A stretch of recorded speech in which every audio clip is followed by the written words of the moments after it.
Good evening, guys, and welcome back to Storyteller's Corner for Friday, the 3rd of July. And now we're going back to our little village of Willowmere. I feel like I should point that way, our little village of Willowmere, because you remember I used to point that way for Topsy Tickle Town. I think I shall point this way. Let's go to the little village of Willowmere.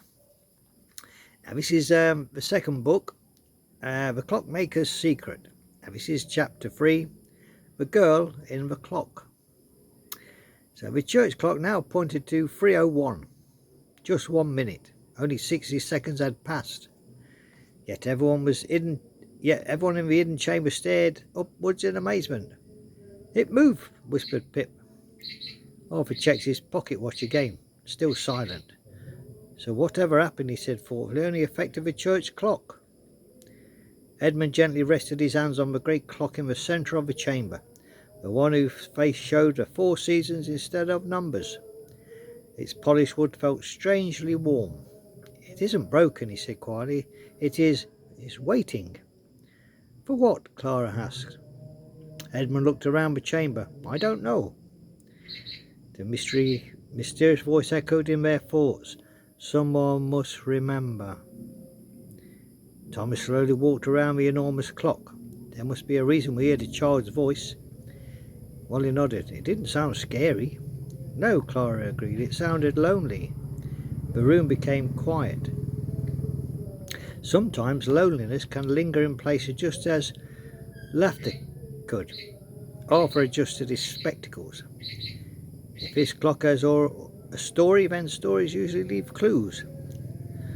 Everyone knew by now that Arthur was rarely wrong about such things. The hidden chamber was filled with shelves, each lined with a clock from a different century. Some were beautifully carved from oak, others gleamed with polished brass. One tiny travelling clock was no larger than Clara's hand. Above every clock hung a small wooden plaque, mostly carried only a name: Margaret Ashcombe, Samuel Bell, Elizabeth Turner, George Pennington. Molly frowned. "These are village names." Thomas nodded slowly. "They are our families." Clara stepped closer. "My grandfather's surname was Bell." Arthur found another name. "My parents knew the Penningtons." Edmund smiled gently. "My grandfather once told me that Willowmere never forgot its people." I thought he was speaking poetically. He looked around the room. I think he meant it quite literally. Near the end of the chamber stood one final clock. Unlike the others, it had no plaque. Its glass door stood slightly open.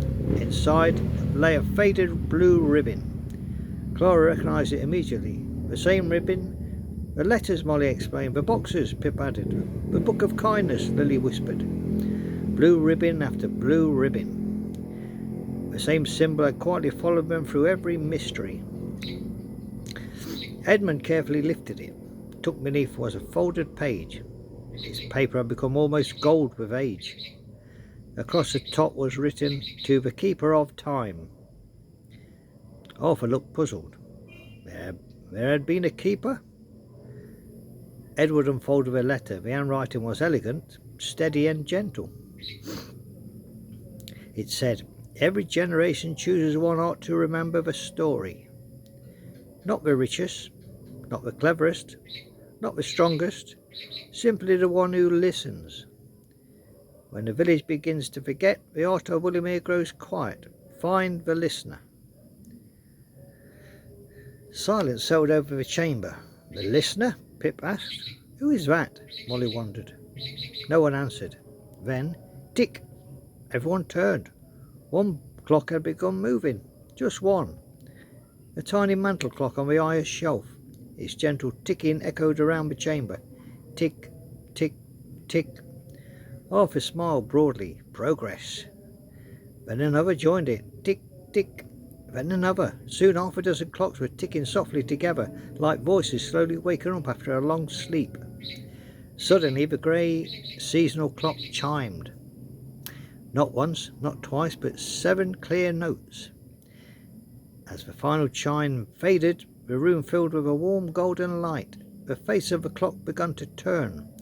Spring became summer, summer became autumn, autumn became winter, and then it stopped once more. But something had changed.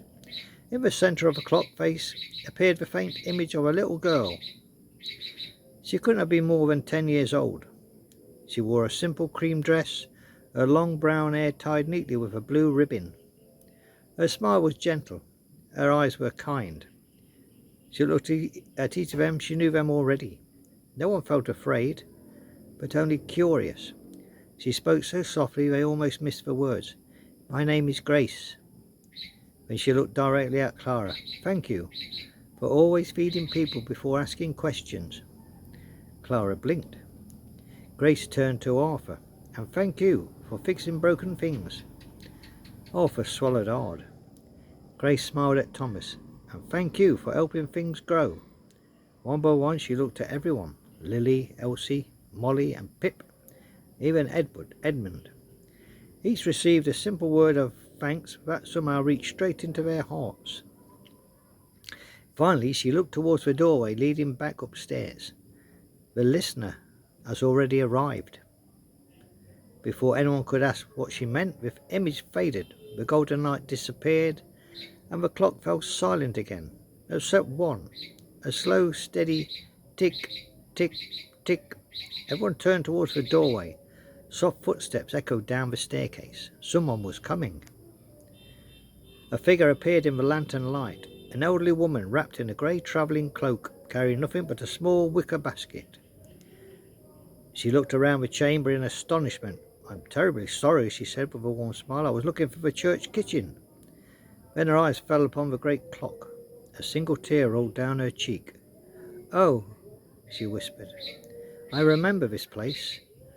No one had ever seen her before, yet somehow the heart of Willowmere seemed to know her, and the great clock began to tick once more. So here we go, guys, to be continued. So join me Saturday evening for chapter 4. It is called The Listener in the Clockmaker's Secret.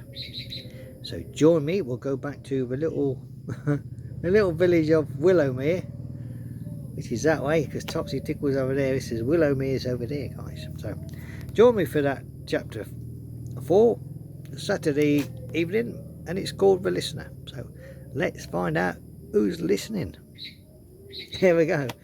But first we'll be having a journey to England, Victorian England, to see Lady Caroline and Thomas the chauffeur. And it is chapter 30 in our story, Between Duty and Desire, and it's called The Refusal. So I hope it's a polite refusal. So there we go, guys. Take care now. Join me for Between Duty and Desire in the morning, chapter 30, and then we'll go off to the little village of Willowmere, which is that way, for chapter 4 in our story, The Clockmaker's Secret, The Listener. So there we go, guys. Thank you once again, guys, for joining me in Storyteller's Corner for the second time today, and I hope you are enjoying the stories. And I told him in the best voice I can. I'm not very eloquent, I'm not very clear speaking, but I hope you can understand the words anyway. So thank you very much, guys. Have a blessed evening, and remember, have a lovely weekend. It's a weekend tomorrow, so happy blessed weekend to you and all your families. There you go. God bless us all. Goodbye. Bye bye.